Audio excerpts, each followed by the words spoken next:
Halo teman-teman, welcome back to my channel YouTube. Kembali lagi bersama aku Kiflo. Oke teman-teman, kali ini kita kembali ke dalam cerita horor yang baru.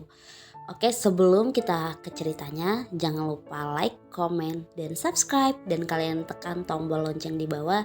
Jadi kalau aku up untuk part selanjutnya kalian gak ketinggalan. Nah, kali ini judulnya adalah Diincar Penghuni Pabrik Tua. Apa yang gue ceritain ini bukan cerita sembarangan, melainkan satu dari banyaknya kenangan yang gak bakal pernah gue lupain seumur hidup gue. Kenangan buruk atau baik gue gak bisa menilai, karena gue percaya di balik setiap kejadian pasti ada pelajaran, termaksud cerita ini. Sebelum dengerin cerita ini, gue mau nyampein, gue gak bisa ngasih tahu di mana atau siapa, karena gue mau tetap jadi seseorang yang membagi kisah ataupun pengalaman, dan semoga ada hikmah atau pelajaran yang bisa diambil dari cerita ini.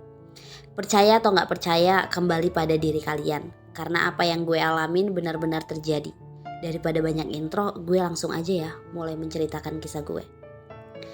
Perhatikan sekeliling, mungkin aja mereka ada di samping kalian. Kejadian ini terjadi pada tahun 2003. Gue tinggal di sebuah kecamatan dengan 2 desa yang masih terjaga keasriannya.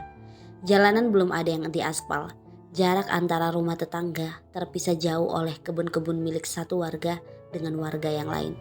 Bisa dibilang desa gue masih original. Tapi gue gak akan cerita tentang desa gue. Jangan khawatir, akan ada waktunya buat cerita tentang desa ini. Karena yang mau gue ceritain jauh lebih menarik dibandingkan para penghuni desa gue.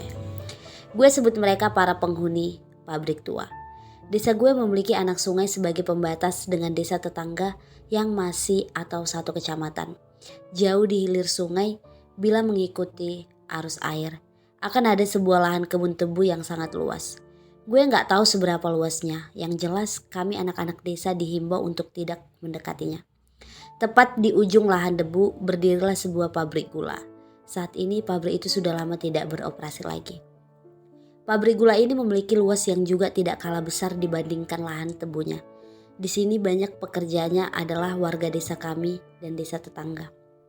Konon kabarnya pabrik gula ini sudah ada semenjak zaman Belanda, sehingga tidak mengejutkan bila bangunannya masih terkesan kuno di sana sini. Bahkan di samping pabrik didirikan sebuah perumahan kecil untuk para pekerja pabrik yang datang dari luar kota. Sebegitu besarnya pabrik gula ini sampai dibuat 4 zona di bagian. Di ujung timur terdapat gudang utama dan pagar pembatas untuk rumah pekerja pabrik.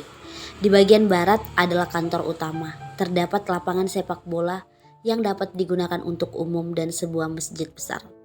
Zona utara terdapat ruang produksi, besarnya 2 kali lipat dari zona timur. Dan ada lapangan tenis, namun hanya untuk pribadi dan karyawan pabrik. Terdapat juga sekolah TK, gaya bangunannya bergaya Eropa. Sekolah TK ini dibuat pabrik untuk anak para pekerja dan untuk umum. Kita beralih ke zona selatan yang akan jadi latar utama cerita gue. Zona selatan adalah zona pabrik yang hampir tidak digunakan lagi. Karena dulu sebelum gue lahir, zona selatan adalah zona yang menjadi saksi kebakaran hebat. Sehingga tempat ini adalah tempat paling terbengkalai. Apa saja yang ada di zona selatan? Di zona selatan adalah gudang utama sebelum pindah ke zona timur. Selain itu ada beberapa kolam yang digunakan untuk menampung limbah. Ada juga tempat timbangan sebelum barang dikirim keluar. Semua itu ada di zona selatan ini.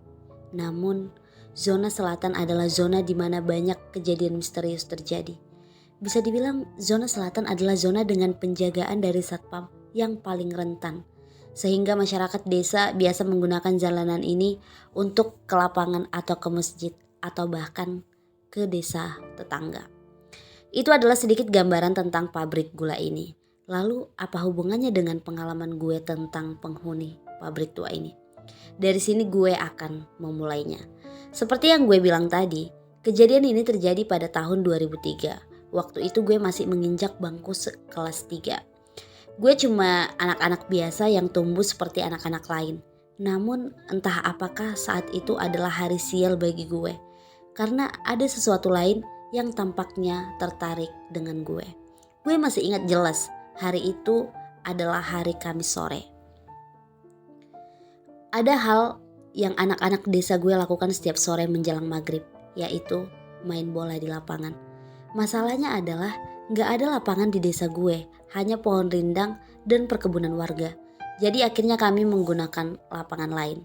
Kami menyebutnya dengan lapangan pabrik. Oke teman-teman, mungkin sampai ini aja dulu ceritanya ya. Mungkin kita lanjutkan besok. Jangan lupa like, komen, dan subscribe.